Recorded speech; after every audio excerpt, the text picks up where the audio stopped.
Hello అండి, welcome back to my channel. ఈరోజు నేను మెంతం కూర చట్నీ వేసాను. చాలా చాలా టేస్టీగా వచ్చింది. అండ్ మెంతం కూర చాలా హెల్త్ బెనిఫిట్స్ ఉంటాయి దీనివల్ల. అండ్ మెంతం కూర తింటే హెయిర్ కూడా పెరుగుతుంది అంటారు కదా. సో నేను కూడా వీక్లీ వన్స్ అయినా మెంతం కూరతోటి ఏదైనా ఒకటి చేస్తాను అనమాట. ఈరోజు అయితే మెంతం కూర చట్నీ చేస్తున్నాను. దానికి కావాల్సిన ఇంగ్రీడియంట్స్ సింపుల్గానే ఉంటాయి.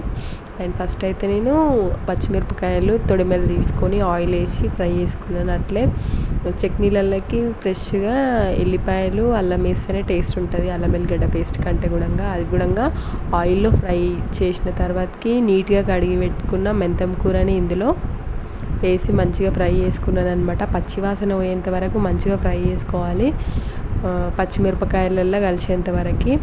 అండ్ నెక్స్ట్ వచ్చి నేను ఎక్కువ టమాటాలు వేయొద్దనమాట, కొన్ని వేయాలన్నమాట. టమాటాలు వచ్చి నేను 3 టమాటాలు వేసినాను, కొంచెం మీడియం సైజువి. టమాటాలు కూడా ఇందులో మగ్గిన తర్వాతకి నేను ఒక 15 మినిట్స్ ముందు నానబెట్టుకున్న చింతపండు ఇందులో వేసాను. అండ్ పసుపు కూడా ఇలానే వేసుకోవాలన్నమాట.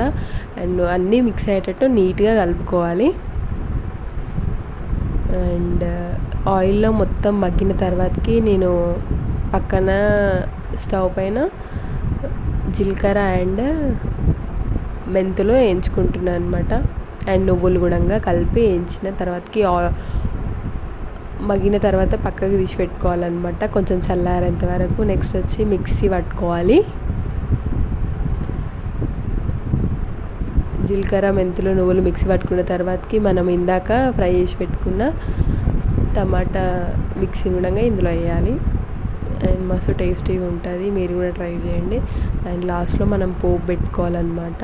అండ్ పోపు పెట్టుకోవాలి అనేది మన ఇష్టం అనమాట. పోపు పెట్టుకుంటే మస్తు టేస్ట్ ఉంటుంది. అండ్ జీలకర్ర ఆవాలు వేసి కొంచెం కరివేపాకు వేసి నేను పోపు కూడా పెట్టినా అనమాట. అండ్ మస్తు టేస్ట్ వచ్చింది.